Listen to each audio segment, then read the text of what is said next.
ஒரு மகிழ்ச்சியான செய்தி.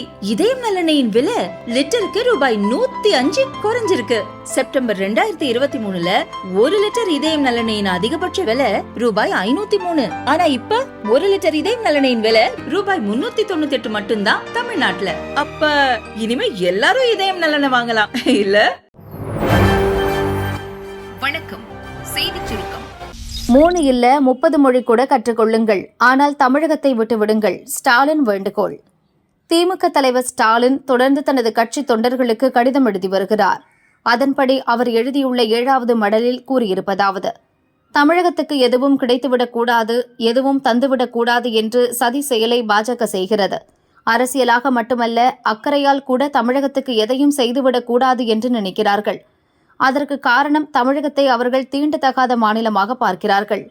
Google translate, chat GPT, artificial intelligence போன்ற தொழில்நுட்பங்கள் மொழி சிக்கல்களை மனிதர்கள் எளிதாக கடப்பதற்கு உதவுகின்றன.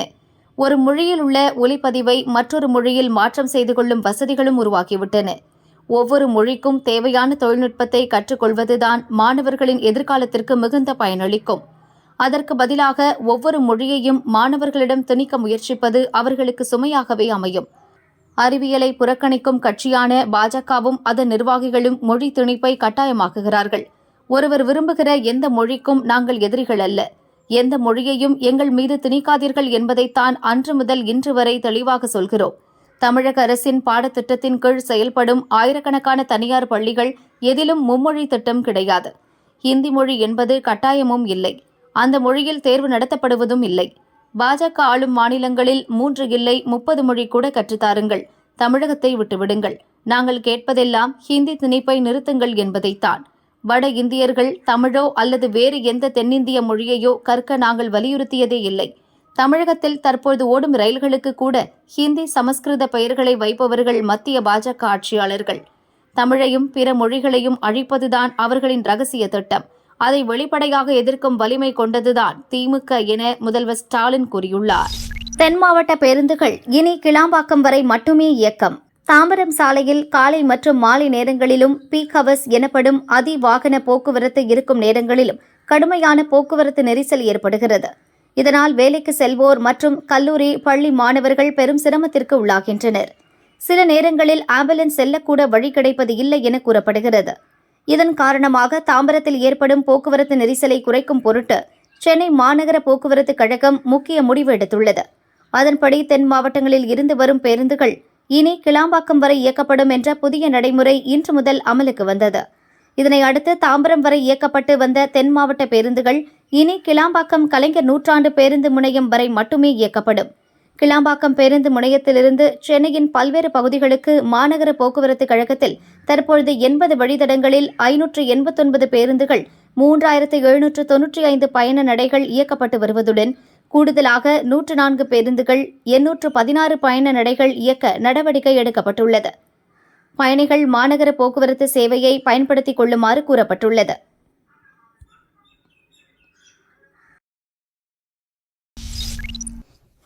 உங்களை யாரும் அப்பான்னு கூப்பிட போறதே இல்ல.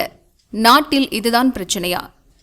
தாம்பரம் அடுத்த பம்மலில் முன்னாள் முதல்வர் ஜெயலலிதா பிறந்த நாளை முன்னிட்டு அதிமுக சார்பில் நலத்திட்ட உதவிகள் வழங்கும் விழா மற்றும் பொதுக்கூட்டம் நடைபெற்றது. முன்னாள் அமைச்சர் ஜெயக்குமார் ஏழை எளிய மக்களுக்கு நலத்திட்ட உதவிகளை வழங்கினார்.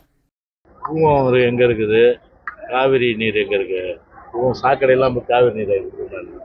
அதனால கூவம் தான். அது கூவத்தை க்ளீன் பண்ணுறோன்னு சொல்லிட்டு அவங்க அப்பா காலத்தில் ஒரு மிகப்பெரிய ஊழல் சாம்ராஜ்யத்தை அரங்கேற்றுவங்க. இவங்கெல்லாம் போய் வந்து செஞ்சு கூட்டு ஏறினவங்கன்னா ராஜா தேசம் ஆகிட முடியுமா? இல்லை மீசை வச்சவங்கலாம் கட்டபொம்மன் ஆகிட முடியுமா? ஆக முடியாது. அம்மா தான் புரட்சி தலைவர் தான். இன்னைக்கு யாராவது கருணாநிதி அவங்க அப்பா பற்றி பேசுகிறாங்களா? இன்னைக்கு யாராவது புது கட்சி ஏதாவது புதுசாக கட்சி ஆரம்பித்தா கூட இன்னைக்கு தலைவர் புரட்சி தலைவர் எம்ஜிஆர் அவர் பேசாமல் இல்லை. ஏன்னா அவரை பொறுத்தவரை ஒரு தவிர்க்க முடியாத ஒரு மாபெரும் சக்தி. கருணாநிதி பற்றி யாரும் பேசுறாங்களா? யாரும் பேசுறதில்லை. அதனால புரட்சி தலைவி அம்மாவோட ஒப்பிட முடியாது. அப்பன்னு சொன்னா நீ அப்பா ஆகிட முடியுமா? உலகத்துக்கே பார்த்தீங்கன்னா பசு கூட பார்த்தீங்கன்னா அம்மான்னு தான் கூப்பிடும். நான் அம்மா அதில் பசு அப்பான்னு கூப்பிடுங்க. அதனால இது நாட்டில் எவ்வளோ பிரச்சனை இருக்கும்போது இவங்களே அப்பா பிள்ளைய பாராட்டுறது, பிள்ளை அப்பாவை பாராட்டுறது, இப்படிதான் மாற்றி பாராட்டிக்கிறாங்களுடைய யாருமே வந்து இந்த அரசையும் சரி ஸ்டாலினையும் பாராட்டு சொல்ல. எனவே இதெல்லாம் வந்து ஒரு தேவையில்லாத விஷயம். வந்து இன்னைக்கு வந்து ஸ்டாலின் வந்து என்ன அப்பான்னு கூப்பிட்டு அவர் அண்ணனு கூப்பிட்டு, அப்போ என்ன ஒரு விஷயம் என்னன்னா வந்து இன்னைக்கு தந்தைன்னு சொன்னா நம்முடைய வந்து பெரியார் தான். அதே போல அண்ணான்னு சொன்னா யாரை சொல்லுவீங்க? யாரு? அண்ணா அண்ணா தான். அப்போ வந்து இவங்க என்ன பண்றாங்க, அந்த பெரியார் புகழை மறைக்கணும், அதே போல அண்ணா புகழை மறைக்கணும். அண்ணா புகழை மறைக்கணும்னா அண்ணன் கூப்பிட்டு அண்ணா புகழ் மறைஞ்சிருமா? இல்லை அப்பா அப்பான்னு கூப்பிட்டா வந்து பெரியார் புகழ் மறைஞ்சிருவாங்க.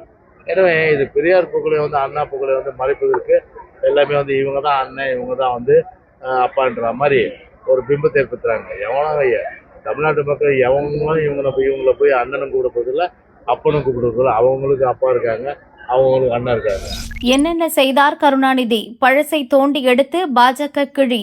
கச்சத்தீவு விவகாரத்தில் சிக்கிய திருமாவளவன். கச்சத்தீவை தாரை வார்த்த விவகாரத்தில் திமுகவை வெளுத்து வாங்கியிருந்தார் கவர்னர் ரவி. அவரது பேச்சுக்கு கண்டனம் தெரிவிப்பது போல் விடுதலை சிறுத்தைகள் கட்சித் தலைவர் திருமாவளவன் பேசியிருந்தார்.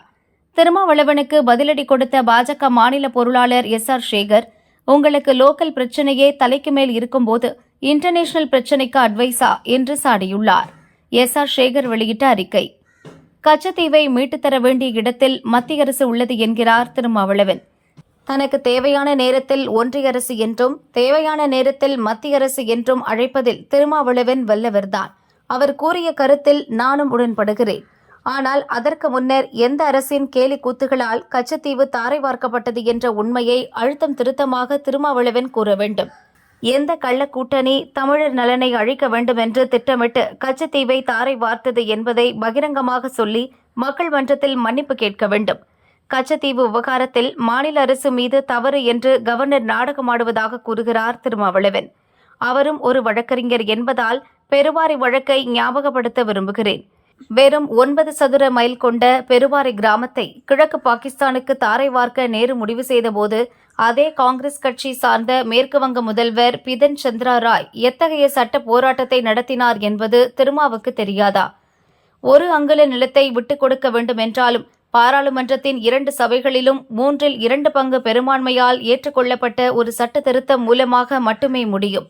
அரசமைப்பின் அடிப்படை சட்டம் கூட தெரியாத கருணாநிதி ஒரு உப்பு சப்பில்லாத சட்டசபை தீர்மானத்தை மட்டும் நிறைவேற்றினார் என்பதை பேச திருமாவளவனுக்கு திராணி இருக்கிறதா?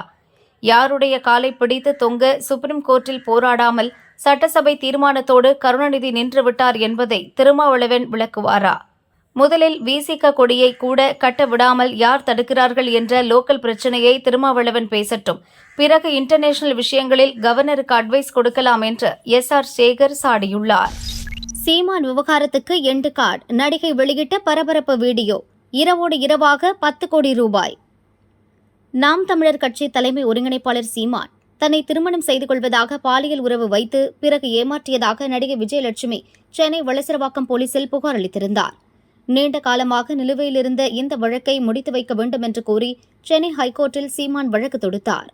வழக்கை ரத்து செய்ய மறுத்த கோர்ட் சீமான் மீதான குற்றச்சாட்டு மிகவும் தீவிரமானது, இதை விசாரித்து 12 வாரங்களுக்குள் அறிக்கை தாக்கல் செய்ய வேண்டும் என்று போலீசுக்கு உத்தரவு போட்டது.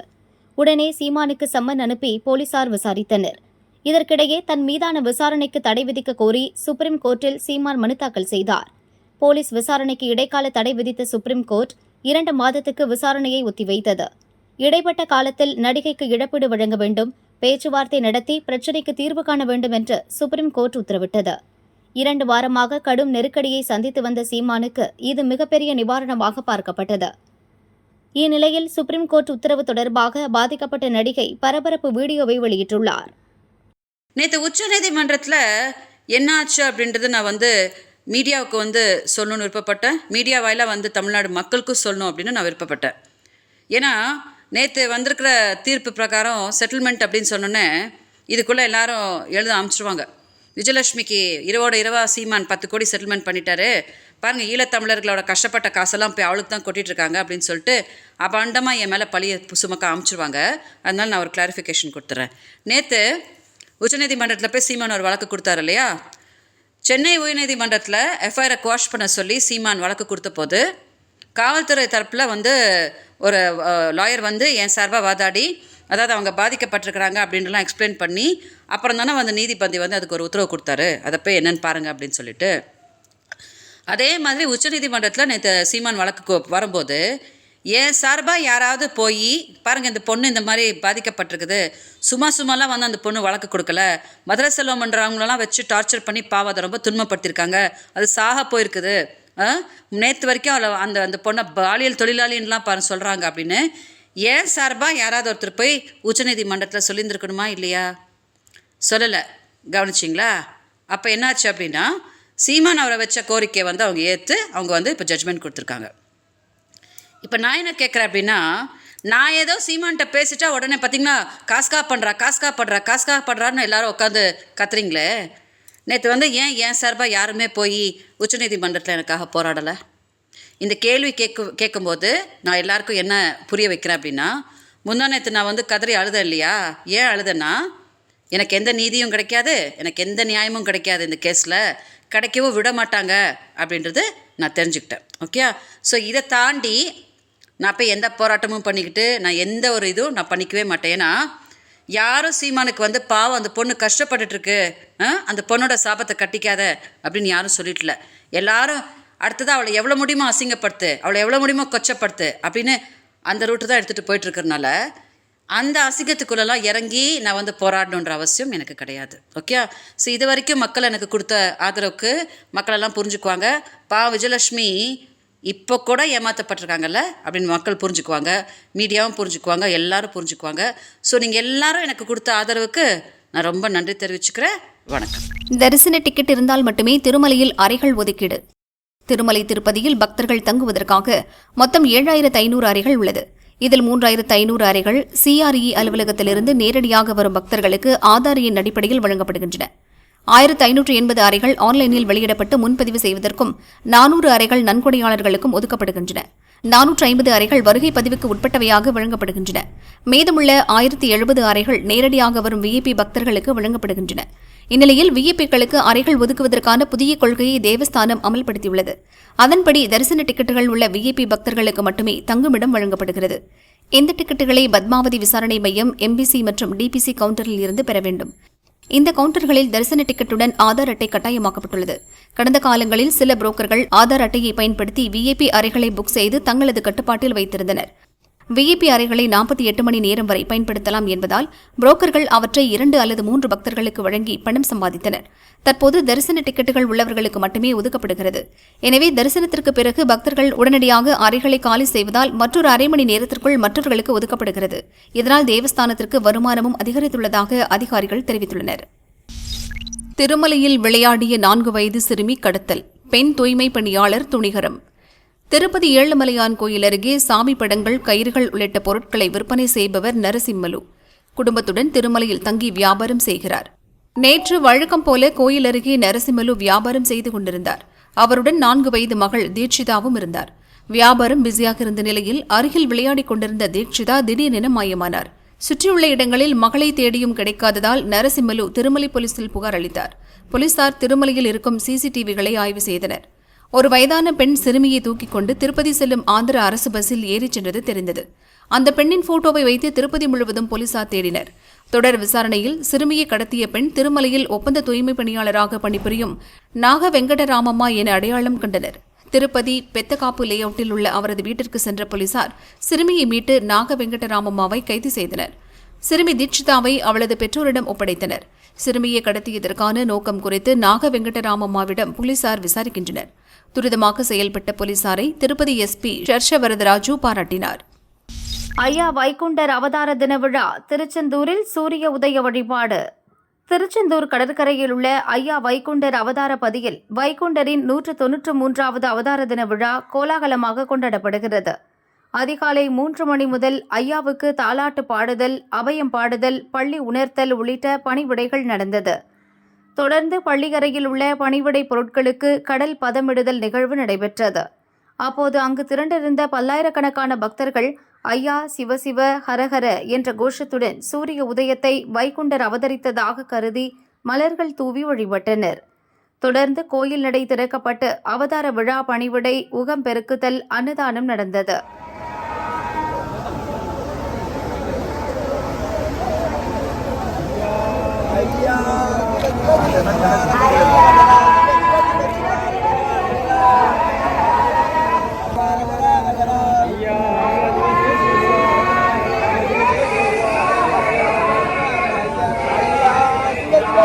Okay okay okay